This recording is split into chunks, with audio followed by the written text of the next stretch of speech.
change the world, start off by making your bed.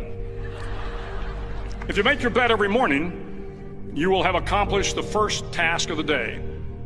It will give you a small sense of pride, and it will encourage you to do another task, and another, and another. And by the end of the day, that one task completed will have turned into many tasks completed. Making your bed will also reinforce the fact that the little things in life matter. If you can't do the little things right, you'll never be able to do the big things right. And if by chance you have a miserable day, you will come home to a bed that is made, that you made. And a made bed gives you encouragement that tomorrow will be better. To pass SEAL training, there are a series of long swims that must be completed.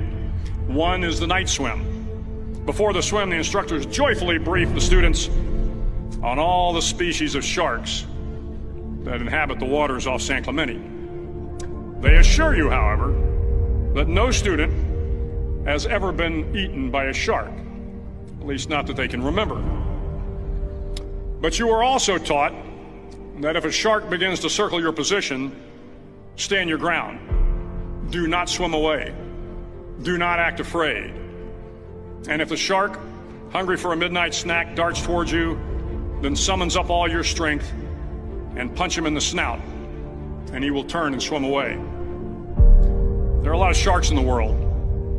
If you hope to complete the swim, you will have to deal with them. So if you want to change the world, don't back down from the sharks.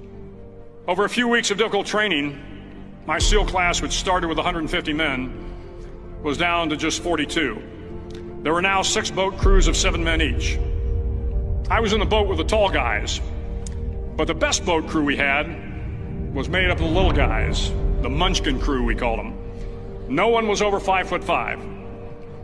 The Munchkin boat crew had 1 American Indian, 1 African American, 1 Polish American, 1 Greek American, 1 Italian American, and 2 tough kids from the Midwest. They out-paddled, outran, and outswam all the other boat crews. The big men in the other boat crews would always make good-natured fun of the tiny little flippers the Munchkins put on their tiny little feet prior to every swim.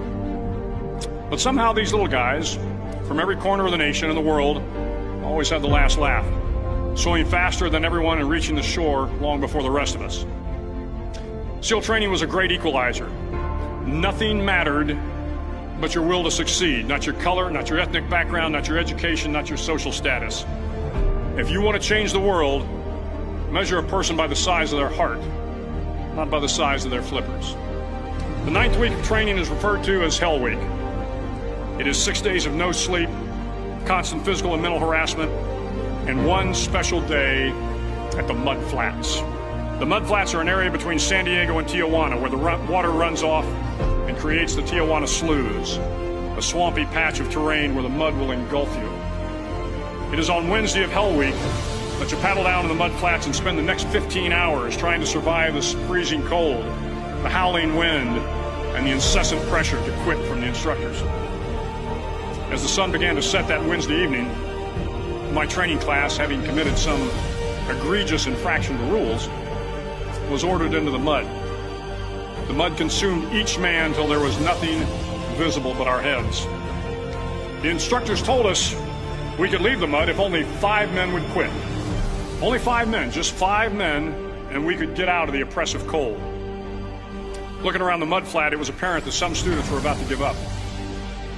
It was still over 8 hours till the sun came up. 8 more hours of bone-chilling cold. The chattering teeth and the shivering moans of the trainees were so loud, it was hard to hear anything.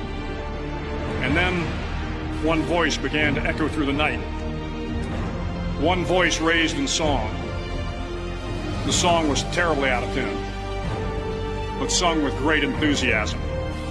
One voice became 2, and 2 became 3, and before long, everyone in the class was singing. The instructors threatened us with more time in the mud if we kept up the singing, but the singing persisted, and somehow the mud seemed a little warmer, and the wind a little tamer, and the dawn not so far away. If I have learned anything in my time traveling the world, it is the power of hope. The power of one person, a Washington, a Lincoln, King, Mandela, and even a young girl from Pakistan, Malala. One person can change the world by giving people hope. So if you want to change the world, start each day with a task completed. Find someone to help you through life. Respect everyone. Know that life is not fair and that you will fail often. But if you take some risks, step up when the times are the toughest, face down the bullies, lift up the downtrodden, and never, ever give up. If you do these things, the next generation and the generations that follow will live in a world far better than the one we have today. And what started here will indeed have changed the world for the better.